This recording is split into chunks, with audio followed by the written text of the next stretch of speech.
to our channel, ladies and gentlemen. Kindly subscribe to our channel, click the notification bell if you're watching us for the first time. You can also like our videos and share them. To all our subscribers and our supporters, allow me to thank you in a very, very special way. Ladies and gentlemen, a few months ago, when the Azmio fraternity led their supporters to a nationwide street protest to lament against the high cost of living and electoral justice, the government charged its anger against Uhuru's family. They raided his son's home at night, claiming that Jomo was in possession of illegal guns. They withdrew security from Mamangina, security that she had had for very many years. This elicited a lot of sharp reactions from different quarters, and Uhuru himself did not take this very kindly. I got a report from my son that he had come to home, and as he was leaving, the watchman at the gate told him that there were people claiming, because that's all we can state for now, to be DCI officers in a vehicle with Sudanese registration, and claiming that they want to speak and to see him. And I told them immediately, from my knowledge, when the police want to do something, they don't come in foreign number plates. Number two, they have a warrant. Number three, they state their case and they show and produce the warrant that is supposed to allow them to do whatever it is that they want to do. And I told them, don't open the gate. And unfortunately, I was in the office doing other work, so I just told them, just keep the gate closed. And I am now here, and I understand now they have left. Because I wanted to ask them, what are you doing in my son's home? Do you believe this has anything to do with the ongoing protests and, of course, having the opposition? Unfortunately, I have no other explanation to give, because all of these things are flowing in a row. I have a whole minister of government staying there that is going to do I don't know what in front of my mother's house. I have people who have been guarding my mother for the last almost 50 years, withdrawn at night. I have now a situation where my son's home is being raided for things that I don't understand. So I asked myself, what does this government want? Because if it wants me, the fact that I've been silent doesn't mean I'm scared. Come for me. What does my mother have to do with anything? What does my children have to do with anything? Kama shida yenu ni mimi, I'm here. Right?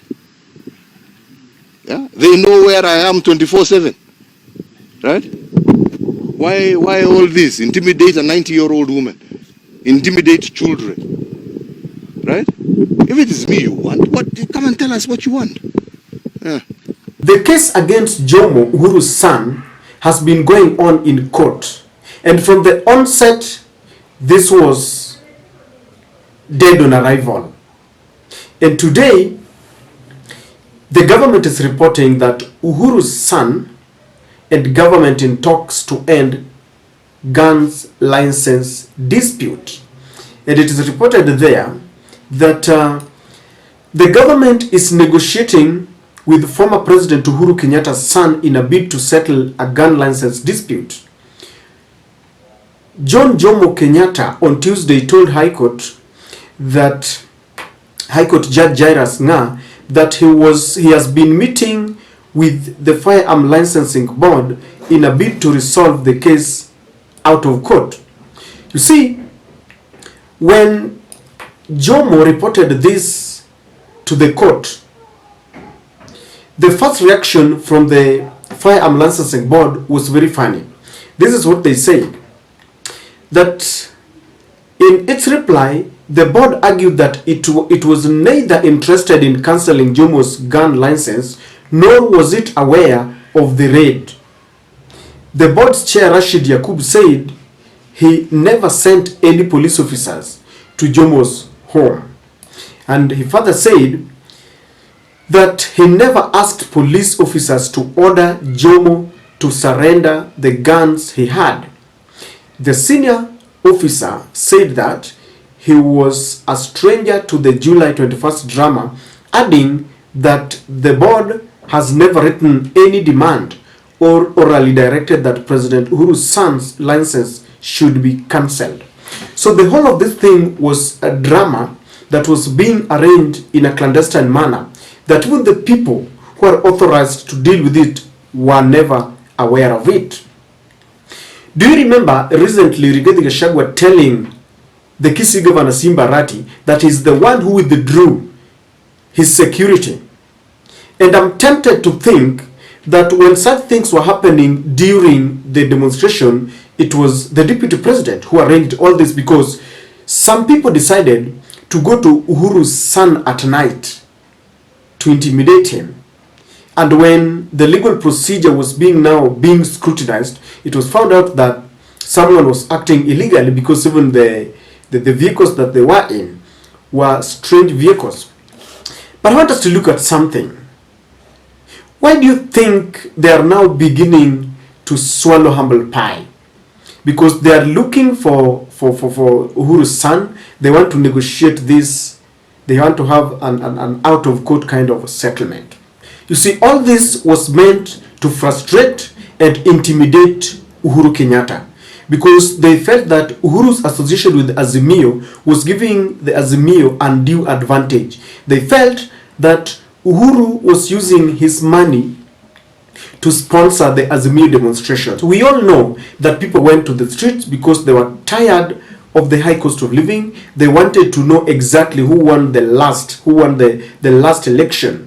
And so they went to the street to lament, according to the constitution, because this one is enshrined in the constitution, the freedom of picketing and demonstration without any weapons. So when Uhuru realized that he was being intimidated for nothing, they were subjecting her mother, an old granny there, to some unnecessary intimidation, withdrawing her security, frustrating the children. He decided to beat them in their own game, because they felt that it was him who was sponsoring the Azmio rallies.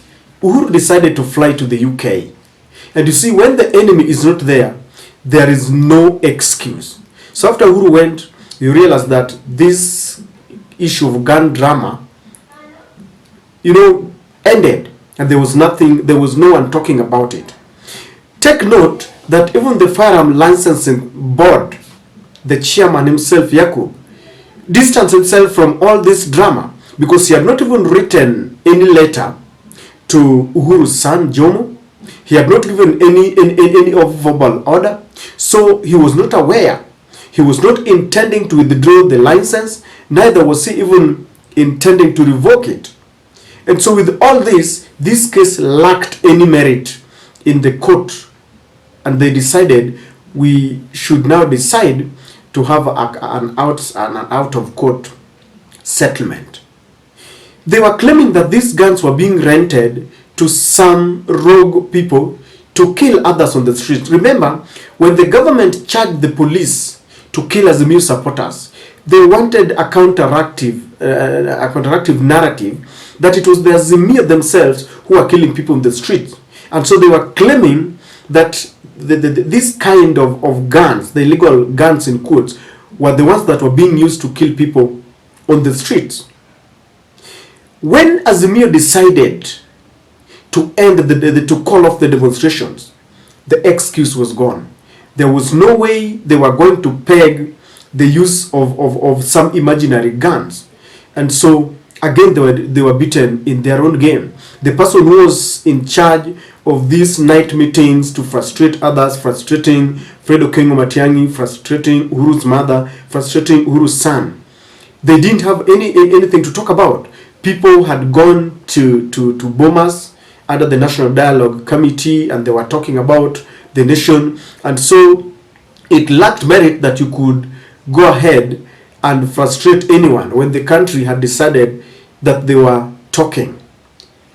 The government is also seeking for Uhuru's endorsement. Ever since Uhuru handed over power peacefully to this government, it is said that he has never congratulated President William Samoei Ruto. You remember, Rigathi Gachagua himself said that he wants to seek Uhuru's hand so that they can unite Mount Kenya. But ever since Uhuru returned from the United Kingdom, the first thing he did was to declare that he is in Azmio to stay, and he does not shy away from making such declarations. And so it was meant to intimidate, but Uhuru has refused to be cowed. He has refused to be intimidated. The government is trying to go slow, on this matter.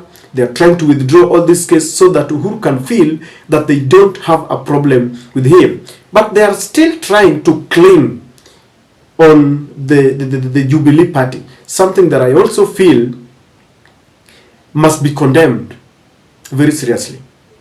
You remember when William Ruto was in Kisumu during the launch of MV Uhuru, that ship, for the first time after criticizing the government.